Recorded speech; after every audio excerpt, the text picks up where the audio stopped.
हाँ जी, अज गल करांगे जट बलावे दे उत्ते। जट बलावे दे उत्ते गल करांगे ते तुहानूं खुशामदीद कहने अपने प्रोग्राम बीतियां रुत्तां दे विच।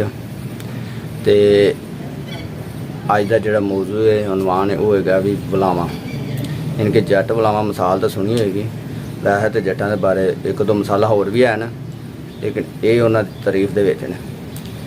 ते की जट बलावां कोई जट हुंदा है पिंड दा ते ओह एक चौधरी जिहड़ा ना जिहड़ा नाज़म हुंदा है किसी भी पिंड दा सरबराह या नाज़म वगैरह हुंदा ना, वो चौधरी जट हाल ना बड़ी घूड़ी पा के बहिंदा, यानी कि गुस्से नाल।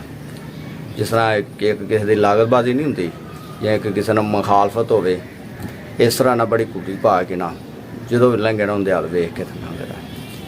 जट परेशान हुंदा भी इहदा की हल करां। हुण की हुंदी कि एक दिन ना पई वो जिहड़ा चौधरी हुंदा ना वो इंज आपदे खास मेहमानां दे विच ना बैठा हुंदा है बुढ़ थले। वो लंघदा ना उन्हें हला भी अज बदला लईए इहदे कोलों। जांदा है आंदा भी हाँ भी चौधरी ये हाल ही। मैं ठीक है। उन्हें यारो मेरे पैसे नहीं दे रहा तू 7 लाख रुपया। उन्हें सोचा भी यार बंदे विच मैं की कहूँ आंदा उन्होंने मगरों लाने वास्ते ना कहना और जा दे देंगा। अच्छा जी वो चला जाता है। लो जी कुछ दिन हुण पैंदे ने ते जेड़े बंदे हुंदे आए हुंदे ना जिन्हां दे सामने कह पैंदा कि जा दे देंगा, उन्हां बंदिआं नूं लै के तुहाडे डेरे ते पहुँच जाता है।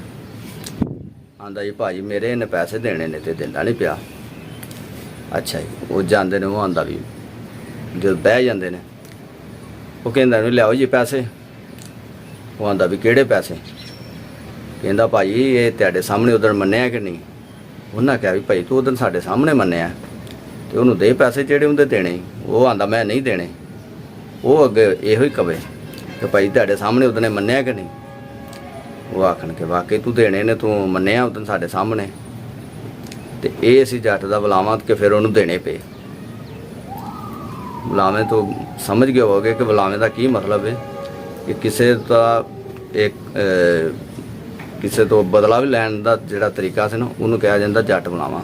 कि ऐसा कोई रुपा करतब इस्तेमाल करे बंदा कि अगले की सोच भी ना हो। अज तो जट बुलावा जिहड़ा सी ये मजमून जिहड़ी कहानी से तुहानूं अच्छी लगी होएगी। अगले प्रोग्राम के फिर तुहाडे नाल मुलाकात होएगी। तद वास्ते अल्लाह निगहबान पाकिस्तान जिंदाबाद, पाक फौज पाइंदाबाद।